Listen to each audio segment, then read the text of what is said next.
Okay. मैं मध्य प्रदेश से belong करती हूँ। मैं यहाँ पर हैदराबाद में मैं जून में मैं यहाँ पर जॉब के सिलसिले में आई थी। मैं यहाँ पर सॉफ्टवेयर में जॉब करती थी यहाँ पर। उसके बाद में मैं डेटिंग ऐप में सितंबर 20 को यहाँ का एक लड़का है जो महबूब नगर अचमपेट से है, कामारेड्डी में गवर्नमेंट एम्प्लॉय है, एमएस डॉक्टर है ऑर्थोपेडिक। उससे मैं बम्बल ऐप में डेटिंग ऐप में मैं मिली थी। क्या नाम है उस उनका? मुदवत शिवा, मुदवत शिवा उसका नाम है। जब हम लोग मिले थे तो उसने मुझे बताया था कि he is 26 year old, he is Brahmin family, he is from Brahmin family and he is from Maharashtra and he is single, he is unmarried. After 15 days 20 days I told my family then हाँ मैंने मम्मी को call करके बोला mummy ये लड़का है, क्योंकि मेरी फैमिली में कोई बाउंडेशंस नहीं थी। मैंने उसको बोल दिया था कि मुझे शादी करना है, अगर इफ़ पॉसिबल तो कंटिन्यू करते हैं, otherwise we will go each other way. उसके बाद में उसने मुझे बोला कि नहीं मैं करूँगा शादी। उसके बाद में मेरा एग्ज़ाम थी, लॉ एग्ज़ाम थी, तो मैंने जॉब छोड़ दिया था। तो उसने मुझे बोला कि तेरा ऑनलाइन एग्ज़ाम है तो तू मेरे रूम में आके, जो कामारेड्डी में वो रूम में रहता था, अकेले रहता था, तो वहाँ आकर तू एग्ज़ाम लिख ले। मैंने कहा ठीक है। मैं उसके पास गई, मैं उसके रूम में रहने लगी, तो वहाँ पर मुझे वॉल पे उसके उसके और उसकी बीवी के फ़ोटोज़ लगे हुए थे। तो मुझे नहीं पता था, मैंने उससे पूछा ये लड़की कौन है? तो उसने मुझे बोला कि ये मेरी सिस्टर है।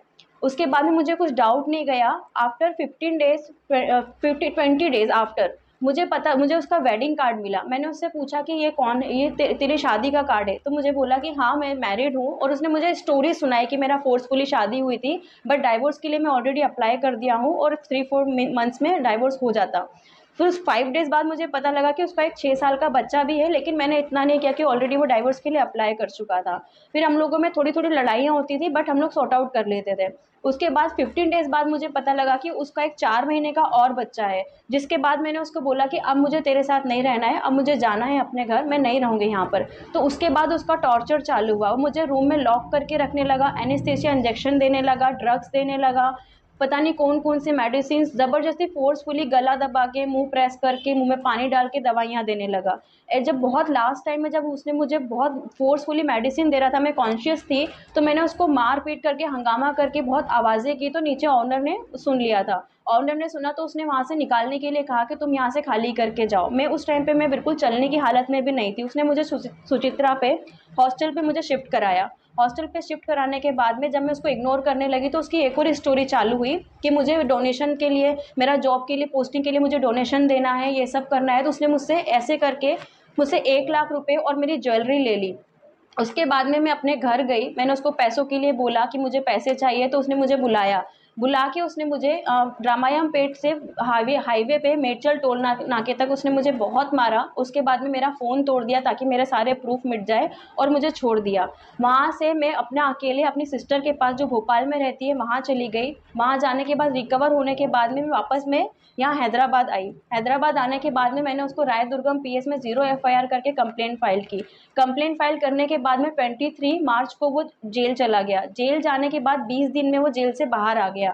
बाहर आने के बाद में उसका जीजा, जिसका नाम राजेश है, वो मेरे को थ्रेटन करता है। मुझे बोलता है कि अब तो मेरा साला जेल से बाहर आ गया है, अब जो करना है कर ले। और अकेले मुझे ले जाके बोलता है कि हम लोग बंजारे वाले हैं, तुझे पता नहीं है हम लोग कितना तेरे ऊपर केस कर सकते हैं, हम लोग उल्टा केस करेंगे, ये नहीं तो हम लोग तेरा मर्डर करवा देंगे, तू यहाँ पर अकेली है, तेरा कोई कुछ नहीं, हमारा कोई कुछ नहीं कर सकता, हम लोग तेरा मर्डर करवा देंगे। एफआईआर जब हुई तो क्या सेक्शन बुक करी आपके ऊपर, उनके ऊपर? एफआईआर जब बुक हुई तो मैंने उसके ऊपर 417, 376, 342, 323 एंड 506 ये एफआईआर है। ये सेक्शंस मैंने उसके ऊपर लगवाए थे। उसकी फोटो है क्या?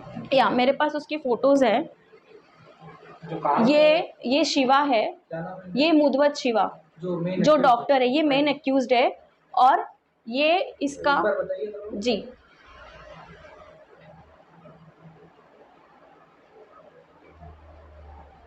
ही is the main accused. Okay. Okay. And उसके बाद बेल से बाहर आने के बाद जो मुझे धमकी दिया, ब्लैकमेल किया, ये उसका जीजा है राजेश। ये भी डॉक्टर है, ये अचमपेट में डॉक्टर है, गवर्नमेंट एम्प्लॉय है।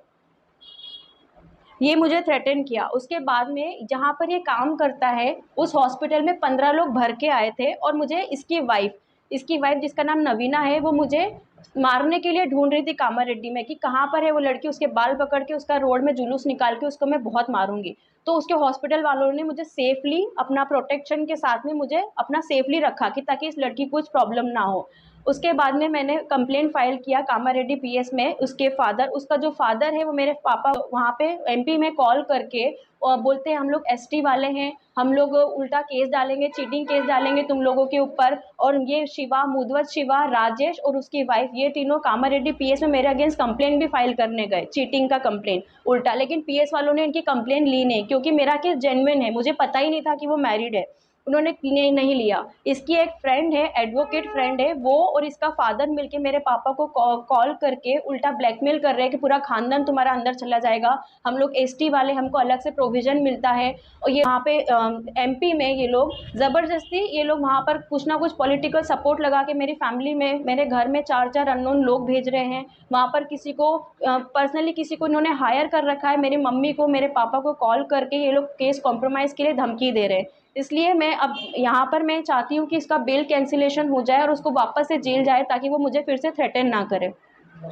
और मैं ये चाहती हूँ कि उसका जो लाइसेंस है वो कैंसिल कर दिया जाए, इसकी डिग्री कैंसिल कर दिया जाए, क्योंकि ये शो ऑफ करके कि ये डॉक्टर है, ये यहाँ पे बच्चों को फंसाता है, ये ट्रैप करता है कि कोई लड़की बाहर से आ रही है मैं उसको ट्रैप करूँ, क्योंकि उसके लिए ईजी हो जाता है उन लड़कियों को इन्फ्लुएंस करना। इसलिए मैं चाहती हूँ, मेरी तेलंगाना गवर्नमेंट से अपील है कि इसका लाइसेंस, उसकी डिग्री सब कैंसिल कर दी जाए। अभी प्राइवेट हॉस्पिटल, कौन से हॉस्पिटल में काम करता है? प्राइवेट हॉस्पिटल में, ये लाइफ हॉस्पिटल में काम करता है, और कामारेड्डी टाउन डिस्ट्रिक्ट जो हॉस्पिटल है वहाँ पर ये काम करता है एज ऑर्थोपेडिक। मैं यहाँ पर तेलंगाना में रह रही हूँ क्योंकि उसको फिर से बेल कैंसिल हो जाए और उसको जेल हो, इसलिए मैं इस सिलसिले में यहाँ पर हूँ। तो ये लोग चाह रहे हैं, इसके जो पर्सनल एडवोकेट है, इसकी फ्रेंड है, ये लोग मेरे फैमिली वालों को थ्रेटन कर रहे हैं कि इसको यहाँ से लेके जाओ, ये मुझे यहाँ पर रहने नहीं दे रहे, अदरवाइज ये बोलते हैं कि you will see your and. तो इसलिए मैं ये आप लोगों से अपील कर रही हूँ, government of Telangana, DGP sir, home minister, मैं आप लोगों से अपील कर रही हूँ कि इसके ऊपर जल्द से जल्द एक्शन लिया जाए, क्योंकि मेरी फैमिली भी जो एमपी में है उन लोगों को भी अपनी जान का खतरा है। मेरे 2 भाई हैं जो कॉलेज जाते हैं, अकेले आना जाना करते हैं, उन लोगों को भी खतरा है।